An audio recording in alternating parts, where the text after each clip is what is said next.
요한계시록 20장 7절에서 15절까지 이제 아직 막바지입니다. 올해도 막바지인데 성경도 우리가 1년 1독을 목표로 이렇게 하고 있기 때문에 신약도 이제 막바지로 치달아 가고 있습니다. 20장 1절에서 6절까지는 그 천년 왕국에 대한 이야기예요. 천년 왕국. 그리고 이 천년 왕국에는 이제 설들이 세 가지가 특별히 있는데 전천년설, 후천년설, 무천년설 이렇게 있는데 그것이 사실은 해석을 해야 이 7절부터 나머지 15절까지도 해석을 할 수가 있어요. 어떤 천년설을 전제하고 있느냐에 따라서 이것을 할 수 있거든요. 그런데 오늘 7절 말씀을 보면은 이제 천년 왕국이 끝났어요. 여기 보면 천년이 참회 이렇게 되어 있잖아요. 6절 마지막엔 어떻게 되어 있습니까? 천년 동안 그리스도와 더불어 왕노릇하리라. 처음에는 이 첫째 부활에 참여하는 자들은 복이 있고 거룩하도다. 둘째 사명이 그들을 다스리는 권세가 없고 도리어 그들이 하나님과 그리스도의 제사장이 되어 누가? 첫째 부활에 참여하는 자들. 그리스도의 제사장이 되어 천년 동안 그리스도와 더불어 왕노릇하라. 이게 이제 천년 왕국이거든요. 천년 동안 그리스도와 더불어 여기 보면은 첫째 부활에 참여하는 자들. 그들은 천년 동안 그리스도와 더불어 왕노릇할 것이다. 그러니까 천국의 최고의 시간을 갖는 거죠. 천년 동안에. 만약에 예수 그리스도께서 이제 우리 이 땅 가운데 재림하시고 나서 우리가 천년 왕국을 갖는다 그러면요. 조금 그것이 이제 전천년설이라 그러거든요. 전천년설. 전이라는 것은 예수 그리스도가 천년의 기준, 예수 그리스도가 기준이에요. 예수 그리스도가. 그래서 예수 그리스도께서 우리 가운데 오는 시간들을 그렇게 우리가 이제 그 계산을 하는 겁니다. 그래서 예수님이 오고 나서 천년 전에 예수님이 앞에 온다라는 거죠. 예수님이 오고 나서 그다음 천년왕국이 시작이 된다라는 것들이 그동안의 전통적인 해석이었어요. 70년대, 80년대, 90년대까지 또 지금도 또 일부 또 학자들은 전천년설을 또 목사님들은 전천년설을 지지하는 분도 많고 주로 이제 보수 성향의 더 보수적인 교단이나 그 신학을 가진 분일수록 이 전천년설을 지지를 합니다. 그런데 최근도 아니죠. 예전부터 있었지만 그래도 우리나라에서 이제는 좀 천년설이 좀 약간 그 시각이 바뀌고 있거든요. 그 중에 하나가 이제 무천년설이라는 거거든요. 후천년설은 사실상 가능성은 별로 없고요.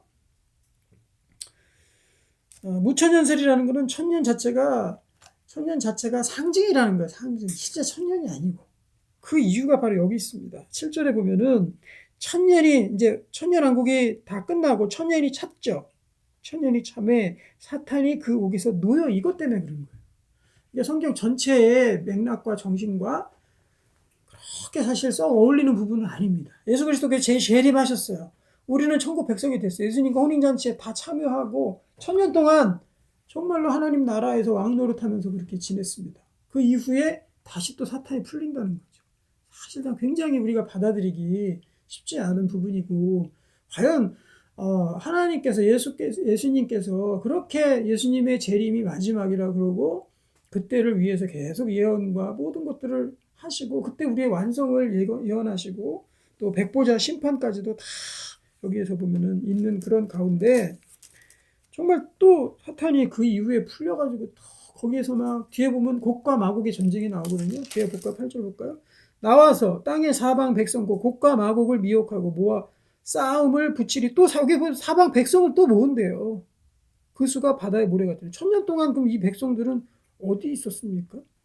사탄을 따르는 이 백성들은 지옥에 안 가고 예수님이 재림하고 나서 천년 동안 그것도 하루 이틀도 아니고 천년 동안 세대주의자들은 7년 동안 대환란이 있는 가운데 우리는 믿는 사람 휴거돼 가지고 예수님과 혼인잔치가 벌어지고 밑에서는 7년 대환란이 있다 그랬거든요. 사실 그것도 지지하지 않습니다. 세대주의도 사실은 우리 쪽 입장에서는 그렇게 건강한 신학이라고 할 수 없는데 여긴 그것도 불구하고 천년입니다. 천년. 사방 백성을 곡과 마곡이라는 것은요. 구약의 이미지인데 사실상 그때 사탄의 지역, 사탄의 세력을 모으는 곳이라고 그냥 우리가 이해를 하면 돼요. 그곳에서 미혹하고 모아서 싸움을 붙이고 그 수가 바다의 모래같이 많은 수가 다시금 마지막 전쟁을 일으킨다는 거죠. 그럴 때 9절에 보면 그들이 지면에 널리 퍼져 성도들의 진과 사랑하시는 성을 두루매. 그렇죠. 성도들의 진이 있다 그러고 또 사랑하시는 성이 있다 그럽니다. 그런데 지면에 그 모래와 같은 사탄이 곡과 마곡에서 사람들을 모아서 바다의 모래 같은 그런 많은 사람들이 성도들의 진과 사랑하시는 성이 있는데 거기를 둘러서 둘러서 저항을 하고 싸운다라는 거죠. 이게 천년왕국 이후에 있게 될 일인데 사실은 이런 일들이 또 있다라는 것 자체가 이거를 우리가 받아들인다는 것들이 쉽지가 않습니다. 또 하나는 뭐냐면은 이제 전철연성의 전 천년설의 약점이에요, 약점. 그리고 방어해야 될 부분이 무언가, 그거를 설명하는 겁니다.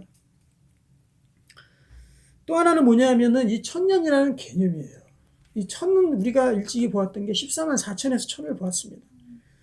12지파 그리고 12사도를 곱하고 그 뒤에다가 무한한 수인 천을 곱한 거예요. 그래서 14만 4천이라는 하나님의 많은 백성들을 표현하기 위한 구약과 신약을 통합하는 그런 전체 하나님의 백성을 뜻하는 수가 14만 4천이거든요.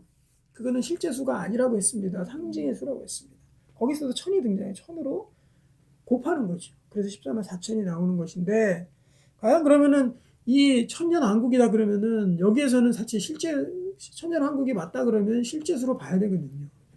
그러면 진짜 1년, 2년, 3년 서기 지금 주후 2025년인데 1년부터 1000년까지를 또 세가지고 그때가 끝나면 또다시 바다의 수에 모래와 같은 사탄이 또 잠시 놓여가지고 모래와 같은 하나님 그걸 허락하시겠냐. 주님이 재림까지 하셨는데 그 많은 그 대가를 치르고 주의 백성들을 모으시고 승천하신 다음에 구름을 타고 오시리라 해서 재림하셨는데 그 재림 위에 1000년 동안의 시간을 왕노릇하는 시간을 갖고 또다시 사탄이 풀리고 그렇게 하나님이 하시겠냐는 거죠. 그렇죠? 그래서 갑자기 천년왕국 설명으로 가버렸는데 그래서 이 천년이라는 것은 교회 시대를 의미한다. 지금 우리가 왕노릇이다. 천년왕국은 바로 이 교회 시대, 예수 그리스도께서 오시고 나서 천년왕국이 시작이 되었고 그리고 주님이 재림하시기 전까지의 그런 교회 시대, 우리가 지금 주님 안에서 왕 같은 제사장이라고 하지 않습니까? 그래서 왕노릇하는 거예요. 그렇게 이제 해석을 하는 거죠.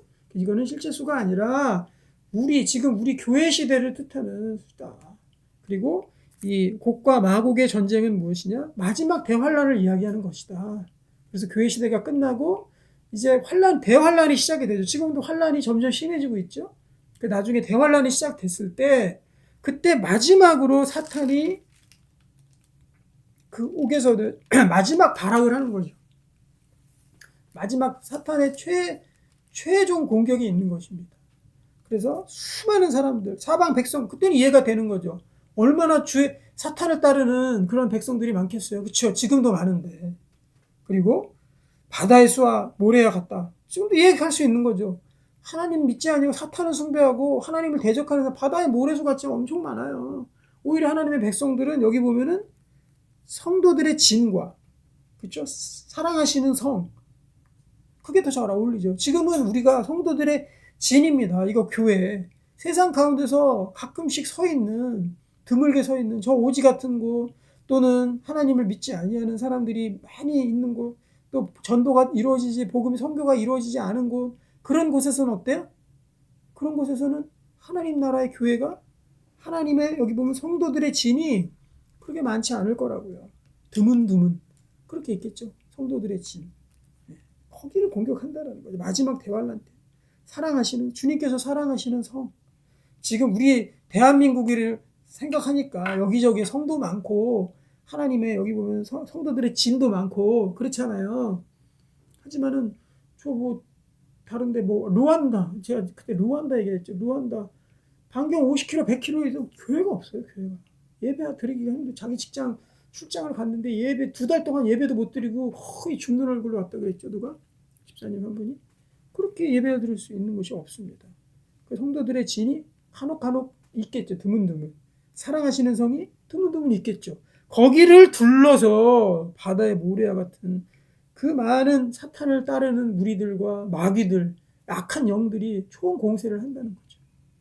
그럴 때 마지막 환란 때 그러면 어떻게 된다? 하늘에서 불이 내려와 그들을 태워버리고 또 그들을 미혹하는 마귀가 불과 유황못에 던져지니. 그러니까 마지막 때에 이제 최종 승부가 나는 거예요. 사탄 마귀, 여기 보면 미혹하는 마귀, 이들이 미혹하는 마귀가 불과 유황못에 던져진다. 이게 마지막 환란 때 최종 징계의 모습인 거예요. 거기는 그 짐승과 거짓 선지자도 있겠죠. 그동안 얼마나 많은 거짓 선지자들이 있습니까? 지금 우리나라 이 시대에도 얼마나 많은 이단의 거짓 선지자들이 많습니까? 다 같이 사탄 마귀와 함께 불과 유황 가운데 던져지는 일이 있다라는 거죠.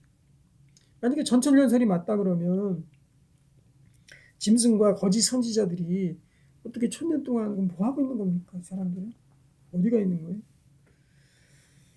세세토록 밤낮 괴로움을 받으리라. 이거 하나님의 최종적인 징계입니다. 밤낮 괴로움을 받을 것이다.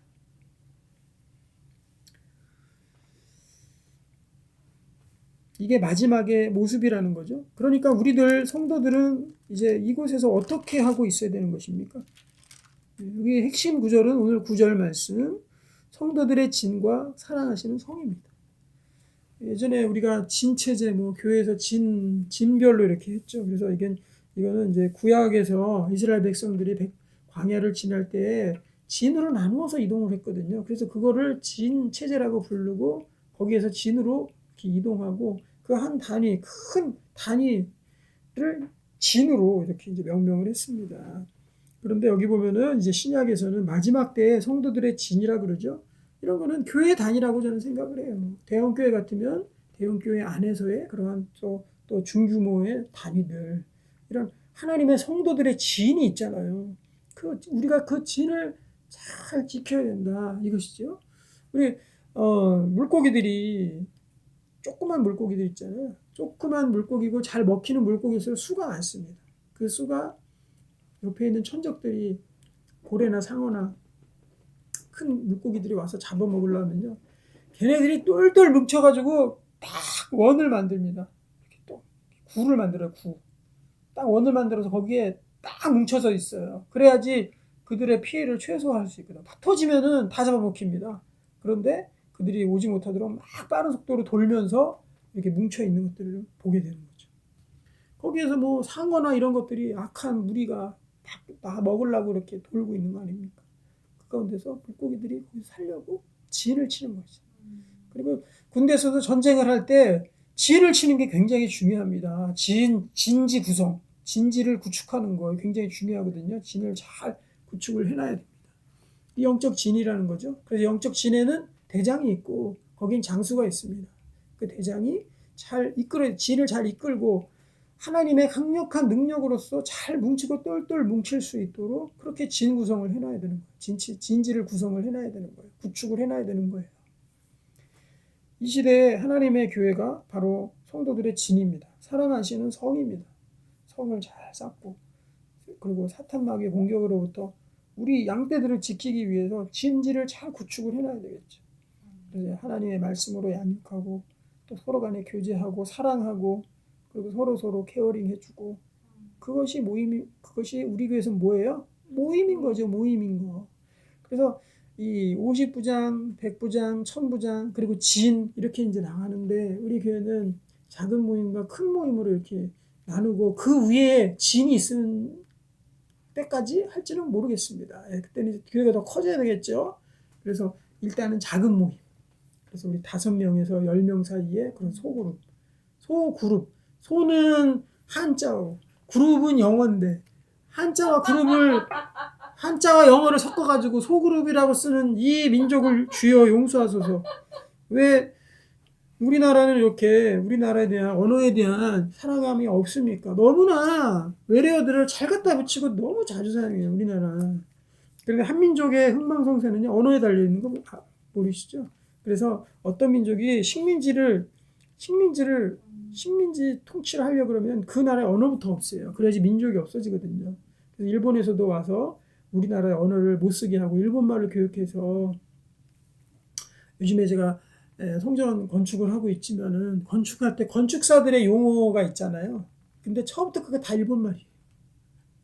아직도요? 예, 아직도 일본 말이에요. 저 무슨 따라하지도 못하겠어요. 뭐 일본 말 막 다 쓰고 여태까지도 그게 남아있는 거예요. 그리고 일본 사람들이 우리나라를 민족을 말살시키기 위해서 일본어를 도입을 하고 교육하고 가르치고 이 자동차 보면은 대시 그 앞에 이렇게 보드 앞에 이렇게 운전석 앞에 펼쳐져 있는 공간이 있거든요. 그 대시보드라 그러거든요. 그것도 영어로밖에 쓸 게 없어. 우리나라 말이 없어. 대시 쭉 뻗은 보드 그냥 판이라 이거죠. 근데 일본 말은 대시보드라는 말이 발음이 안 되잖아요. 일본 사람들이 그러니까 다시방 됐어요. 다시방이라 그랬거든요. 그래서 막 저도 자동차 살 때 파시는 분이 좀 나이 드신 분이에요. 그래서 다시방에서 무슨 소리가 자꾸 나네요. 그래서 다시방이 뭐예요? 물어보니까 알고 보니까 대시보드야. 그만큼 지금 갑자기 언어학으로 가버렸는데, 그래서 뭐 설명하다 이렇게 됐냐면 작은 모임 설명. 작은 우리말이고 모임도 우리말이에요. 그래서 셀도 영어고, 그렇죠? 뭐 사랑방 이런 것도 있고, 목장도 한자어죠. 작은 모임 너무 좋은 것 같아요. 기도했습니다. 저는 우리말을 사랑하는 사람, 영어를 못해서 그런 게 아니라 우리말을 사랑하는 사람이에요. 그래서 웬만하면 한자 안 쓰고 영어 안 쓰려고 노력을 하는데, 그래서 작은 모임 이것이 오늘 성도들의 진입니다. 성도들의 진 이걸 잘 구축을 해야 돼요. 그래서 진 떠나면 다 잡아먹혀요. 여러분 곡과 마곡의 전쟁에서 사탄이 나와서 여기 보면은 천년이 참에 사탄이 그 옥에서 놓여서 곡과 마곡을 미혹하고 모아 싸움을 붙이리니 그 수가 바다의 모래수가 같더라. 지면에 널리 퍼져서 여기를 포위한다 그랬어요. 성도들의 진을 포위한다. 하나님 사랑하시는 성을 포위한다. 두루매 이렇게 되죠. 포위한다. 포위망을 갖고 있는 거죠. 이거는 대환란 때에 있게 될 일. 그리고 이 무천년설의 좋은 점은 뭐냐면요. 현재에도 적용이 가능한 거예요. 예수님이 온 이후에 천년 후를 얘기하는 것보다도 현재 우리 천년을 살아가고 있는 천년 왕국을 살아가고 있는 이때에 우리가 어떻게 해야 되는지까지 적용이 가능한 거예요. 그러면 이런 싸움이 꼭 천년 후에 있겠습니까? 아니죠. 지금도 사탄 마귀는 우리를 두르고 있죠. 교회를 둘러서 하나님의 성도들의 진을 파하려고 계속해서 성도들에게 공격을 하죠. 계속 포위를 하고 있죠. 그럼 어떻게 해야 돼요? 우리의 작은 모임 5개, 10개가 모여서 큰 모임장도 세워야 되겠죠. 장이라는 것도 별로 안 쓰려고 그럽니다. 한자어기 때문에 큰 모임 지기, 그리고 작은 모임 지기들이 있겠죠. 그 다음에 성도들의 진. 이 진도 한자어지만 어쩔 수 없어요. 더 큰 거는 뭐 큰 모임이라고 할 수도 없고 어느 정도까지는 타협을 해야지 어떡합니까? 그 진을 잘 구축을 해야 된다. 그래야지 우리가 이길 수 있다. 이것이 하나님의 사랑하는 성입니다. 여기 하나님의 사랑하는 성. 여기들을 잘 구축하고 먹이고 똘똘 뭉쳐서 물고기가 피하듯이 큰 천적을 피해서 뭉쳐있듯이 그렇게 우리가 하나님의 능력으로 잘 뭉쳐 있어야 되고, 그래서 모임이 중요한 거예요. 모임 빠지고 모임 안 나가고 예배만 드리고 가고 그러면은 사탄이 이 곡과 마곡의 전쟁에서 밥이 되는 거예요. 모임 가운데 똘똘 뭉쳐 있기를 바랍니다. 얘네들의 운명은 유황과 못에 던져지는 것입니다. 자, 그 다음에 이제 심판이 있는데요. 11절에 보면 또 내가 크고 흰 보좌와 그 위에 앉으시는 보니 땅과 하늘이 그 앞에서 피하여 간데 없더라. 흰 보좌라고 나오죠. 옛날엔 백보자 심판이라고 했어요. 백보자 심판. 흰으로 바꿨네요. 흰 보좌에 올라가서 누구든지 다 거기에 심판대 위에 서서 심판을 받는다는 겁니다. 12절. 또 내가 보니 죽은 자들이 큰 자나 작은 자나 그 보좌 앞에 서 있는데, 어떻게 죽은 자가 서 있습니까? 그렇죠? 영원히 죽은 거예요. 죽은 사람들을 이야기하고, 그리고 하나님으로부터 분리된 사람들, 그리고 구원받지 못한 사람들을 죽은 자로 표현하는 겁니다. 죽은 자들이 큰 자나 작은 자나 보좌 앞에 다 서 있는데 책들이 펴져 있는, 처음 책이 펴져 있는 처음에 이제 책들이 펴져 있는 거죠. 그 다음에 또 다른 책이 하나 있습니다. 또 다른 책. 그 다른 책의 이름은 뭐예요? 생명책. 책들이 쭉 있는데 그 중에 생명책이 있어요. 생명책은 하나고 다른 책은 여러 권 또 있는 거죠. 그런데 여기 보면은 어느 책에 따라서 심판을 받느냐. 죽은 자들이 자기 행위를 따라, 그죠? 죽은 자들이, 영적으로 죽은 자들이, 구원 못 받은 자들이 자기 행위를 따라서 책들에 기록된 대로 심판을 받는다. 그러니까 책들이 쭉 있는데 그 가운데서 생명책이 있는 것이고요. 나머지 책에는 뭐예요? 이 죽은 자들의 죄들이, 죄 목록이 거기 다 기록이 되어 있는 거죠. 무섭지 않습니까? 난 하나님 없는 줄 알고 살았는데, 그리고 내 그때 지은 죄는 아무도 못 봤기 때문에, 나만 알기 때문에, 또 내가 그 죄를 알았던 사람이 이미 죽었기 때문에 내 죄는 없다라고 생각하면 안 되겠죠. 나의 행위들이 책들에 기록된 대로 이렇게 되어 있잖아요. 그 기록된 대로 심판을 받는 겁니다. 우리가 지었던 죄들은 낱낱이 다 기록이 되어 있습니다. 무서운 일입니다. 하지만 우리의 행위는 어디에 있습니까? 네, 우리의 죄는 없습니다. 왜? 예수 그리스도께서 소멸하셨거든요. 그래서 우리의 이름은 생명책에 있는 거죠. 그러니까 생명책에 이름 있는 거. 그리고 죽은 자들의 죄 목록이 있는 책들. 네, 그 책들에 의해서 우리가 심판을 받는 것입니다. 여기서 저는 참 이 법이라는 것과 하나님의 말씀의 관계에 대해서 또 묵상을 하게 되거든요. 저는 이런 묵상을 하루에도 여러 번 하게 되는 것 같아요. 참 하나님 은혜인데, 그래서 그런 어찌 보면 설교의 소스들이 그렇게 계속 나오는 것 같아요. 하나님 묵상하게 만들어서. 묵상을 많이 해야 돼요. 알겠죠? 네, 그래야지 하나님 쓰십니다. 법과 여기 보면 생명책에 기록된 것, 이 법과 하나님의 말씀. 우리가 법이라는 건 지금 우리 그 대법원 법원에서 쓰는 그 법전 있잖아요. 법. 우리 생활상에서 있는 법. 그 법이 있고 여기에 성경책이 있잖아요. 난 이거 두 개를 비교해 봤어. 왜 비교해 봤을까? 법대로 안 하니까. 뭘? 설교를 법대로 안 하니까 이 법에 대한, 요즘에 그 어느 때보다도 대한민국이 법에 대한 관심, 법원에 대한 관심이 최고적으로 높을 때거든요.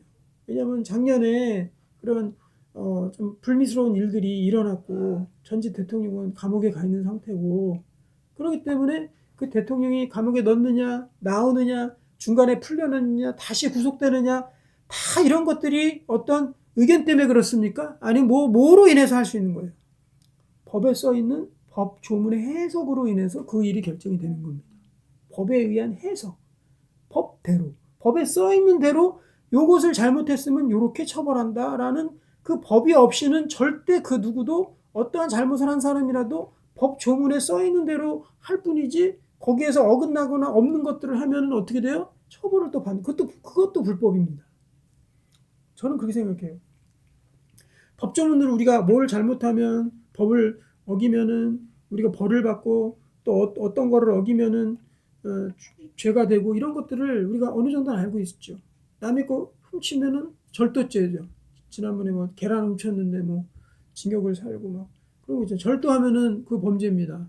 감옥에 가요. 그것도 남의 것을 훔친 자에게는 몇 년 이하의 징역과 얼마 이하의 벌금에 처한다라는 법조문이 명확히 있기 때문에 그것을 적용해서 감정대로 하는 게, 너 나쁜 놈에서 감옥 가 해서 하는 게 아니라 그 법대로 그대로 적용하는 거거든요. 그럼 우리가 알고 있는 법과 알지 못하는 법, 얼마나 몇 %의 비율일 것 같아요? 우리가 알고 있는 법이 더 많을 것 같습니까? 모르는 법이 더 많을 것 같습니까? 모르는 법이 훨씬 많을 것 같아요. 내가 법조인도 아니고 사법고시 공부한 사람도 아니고, 어느 정도는 사람 죽이면 안 된다, 또 사기치면 안 된다, 또 누구 훔치면 안 된다, 그리고 교통법규 위반하면 안 된다, 담배꽁초 버리면 안 된다, 여러 가지 몇 개 있지만 그 많은 엄청난 법전 이렇게 두꺼운 거, 그 법을 어떻게 우리가 다 알겠어? 그러면 그때도 얘기했지만 법을 모르는데 내가 행했는데 나중에 알고 보니까 범법이었어.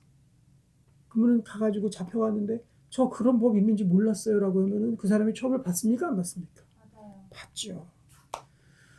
그래서 하나님의 세우신 율법과 하나님의 계심과 하나님의 심판은, 내가 그걸 몰랐다고 해도 그 심판을 피할 수가 없는 거예요. 더군다나 내 행위들은 다 지금 이 책들에 다 적혀 있습니다. 낱낱이 다 적혀 있습니다. 하나님께서 그걸 적어놓으시겠죠. 이러이러한 범죄를 했다. 이러이러한 범죄를 했다. 그럼 나중에 우리가 죽고 나서 하나님의 이 흰보좌 앞에 다 서서 있을 때 저 하나님 있는 줄 몰랐어요. 저 용서해 주세요. 그리고 예수님이 나를 위해 십자가 달렸다는 그 사실도 난 모르고 살았습니다. 저 몰랐어요. 죄송해요. 용서해 주세요. 그런데 하나님께서 그걸 몰라도 하나님의 법이 이렇기 때문에 너는 심판을 받아야 된다 라는 거죠. 또 하나, 너 몰랐어? 나도 모르고 예수님도 몰랐어? 성령도 몰랐어? 구원도 몰랐어? 그리고 교회에서 몰랐어? 성경책도 몰랐어? 하지만 여기에 너의 죄악의 목록들이 다 있다. 이거 어떡할래? 하고 그 사람에게 보여주시는 거죠. 그러면 할 말이 없겠죠. 그래서 이 법과 어떤 처벌을 할 때 법대로 하게 돼 있어요. 법에서 어긋나면 안 돼. 그렇죠. 그래서 법꾸라지라는 말 요즘에 많이 별로 좋은 말은 아니지만 법꾸라지가 뭡니까? 법하고 미꾸라지를 합성하잖아요. 법꾸라지. 미꾸라지가 요리조리 살살 다 피해가는데 법이 되어 있지만 법을 잘 아는 사람은 법을 어떻게 하면 내가 피해가는지 다 알고 있는 사람이 법꾸라지 아닙니까? 그럼 그대로 해가지고 분명히 잘못은 잘못인데 법이라는 건 인간이 만든 거기 때문에 모든 걸 다 통제할 수가 없습니다. 빈틈이 있기 마련이에요. 그래서 그것을 따라가기 위해서 계속 국회에서 입법을 하잖아요. 빈틈을 메꾸기 위해서. 빈틈 항상 있어요. 그거 거기로 막 빠져나가는 사람이 법꾸라지라는 거 아니에요? 그런데 그런 법꾸라지들이 있을 정도로 법이라는 것들을 통해서 우리가 이것들을 하거든요. 그러면 우리가 설교할 때도 그렇고 말씀 공부할 때도 우리 사람들은 어디를 통해서 해야 되는 겁니까?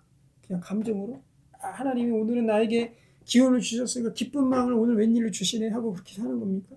아니면 이렇게 하면 내 양심이 그냥 갇히게 되니까 안 하는 겁니까? 그것이 아닌 거죠. 우리가 법조문으로 죄인을 징계하듯이 똑같이 우리의 삶도 하나님의 말씀대로 살아가야 돼요. 말씀이 거기 뭐라고 써있나 보고 그대로 살아가는 겁니다. 그러면 우리가 하나님의 말씀을 법조항에서 법원에서 법무관들이 이 법조항을 그 죄인에게 막 적용하듯이 검사가 법조문으로 적용을 하지 않겠어요? 변호사도 법조문을 통해서 변호하지 않겠어요? 똑같이 우리도 이 하나님 말씀을 통해서 계속 우리의 삶을 계속 비추어 봐야 되는 거죠. 그러기 위해서는 어떻게 돼요? 먼저 말씀을 전하는 사람이 법조문에 근거한 말씀처럼 전해야 되겠죠. 이건 하나님의 법이니까. 하나님의 율법이고 하나님의 선하신 법이고 진리의 법이 법조문은 변합니다. 때에 따라서 변하는 게 법이에요. 그래서 국회에서 이거는 어떻게 바꾸면은 그것이 바꿀 수가 있는 거고 새로 만들 수도 있고 없앨 수도 있고 그게 법인데 그걸 못 바꾸게 만드는 게 뭐예요? 헌법이죠, 헌법. 그래서 가장 중요한 근간이 되는 것은 헌법으로 딱 묶어놨습니다. 그래서 헌법을 바꾸려면요 국민투표가 있어야 되고요 헌법재판소에서 그것들에 대한 또 그 조정을 해야 돼요. 감시를 해야 되고 그래야지 그거를 바꿀 수 있고 웬만하면 바꿀 수가 없습니다. 헌법이라는. 그래서 개헌 그러는데 헌법을 바꾸는 것이 개헌이죠. 그래서 헌법에 되어 있는 거는 국회에서도 함부로 바꿀 수가 없는 거예요. 헌법과 법도 그 정도인데 하나님의 말씀은 불변의 진리이고 우리가 살아가는 기준인데 그 기준을 우리가 이 법대로 잘 보고 예배 시간에 하나님 벽 어떻게 되어 있는지 그래서 제가 이 성경책에다가 줄 긋고 동그라미 치고 쓰고 막 이러라는 거예요. 이게 우리가 삶에 반영하는 우리의 기준이 되기 때문에 그래서 하나님 말씀 가운데 빠져들길 바랍니다. 그냥 목사님 말씀 듣고 하하호호 웃다 은혜 받았어 하고 돌아가면 안 됩니다. 듣고 나서 하나님 말씀이 생각에 딱 박혀 있어야 되고요. 하나님 말씀이 이것이구나 알아야 되고요. 내가 하나님의 법 오늘 이 법을 가지고 갑니다 하고는 마음으로 하나님의 법을 올 때마다 예배 드릴 때마다 또 말씀 들을 때마다 이거 하나둘씩 다 새겨놔야 돼요. 내가 하나님의 주의 법을 사랑하나이다. 시편의 고백처럼 내가 주의 법을 사랑하나이다. 내가 주의 법을 사랑하나이다. 주님의 법으로서 내가 은혜를 받고 그 법조문이 무엇인지를 다 정말 두려움과 떨림으로 그것들을 바라보고 그때 내 삶에 적용해서 나아가는 것이 필요하다. 그래서 하나님도 우리의 지었던 죄들 그것들을 다 낱낱이 다 기록해 놓으신 거죠. 이걸 보고 증거로 삼아서 너 이때 이랬지. 그래. 이것에 대한 죄의 값을 받아라. 그런데 그 죄값을 예수님이 다 받으신 거예요. 그래서 우리는 생명책에 기록이 된 것뿐입니다. 은혜입니다. 은혜. 그렇게 우리 살아가는 주의 종들이 되기를 바랍니다. 자, 또 하나 이제 신기한 장면 마지막 하나 나오는데 13절에 보면은 바다가 그 가운데서 죽은 자들을 내줬다. 또 사망과 음부도 그 가운데서 죽은 자들을 내주매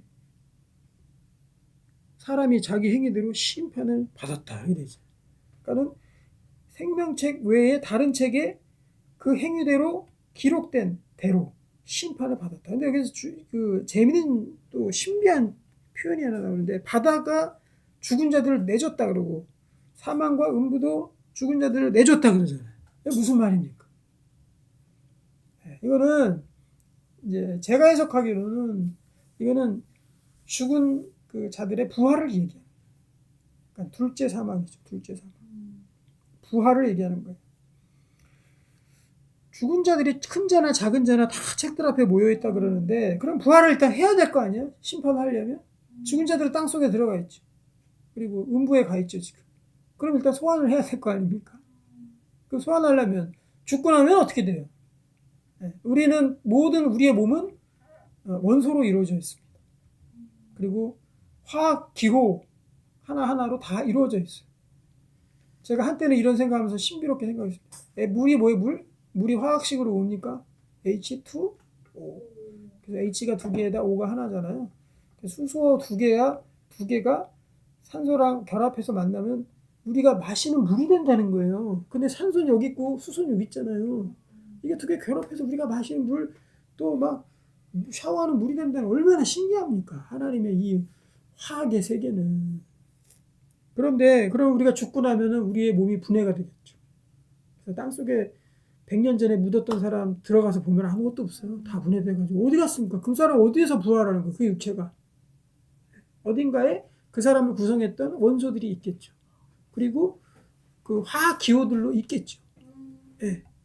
그래서 사실 우리가 마시는 물은요, 1000년 전에 어떤 사람의 몸속에 들어가 있던 물을 우리가 또 마시는 겁니다. 돌고 도는 거니까. 우리가 공기 속에 흡입하는 거는요, 공기 속에 마시는 것들이 수천 년 전에 죽었던 어떤 사람들의 원소일 수도 있는 거예요. 그게 화학의 신비하고 하나님 창조의 신비죠. 그러니까 그 죽었던 사람들이 살아나려 그러면 어떻게 되는 거예요? 바다 가운데서 바다에 무수한 죽었던 자들의 영혼, 그 육체의 원소들이 바다에 있을 거 아니에요. 그렇죠? 만약에 뭐 죽은 사람이 홍수 때문에 떠내려갔어요, 바다로.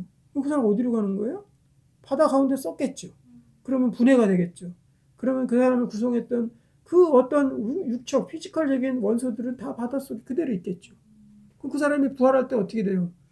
그 원소들이 다시금 소환해서 부활하겠죠. 예. 이상합니까? 당연한 얘기죠. 그 방법밖에 없어요. 그래서 바다가 그 가운데서 죽은 자들을 내준다. 바다에서, 그리고 땅에서.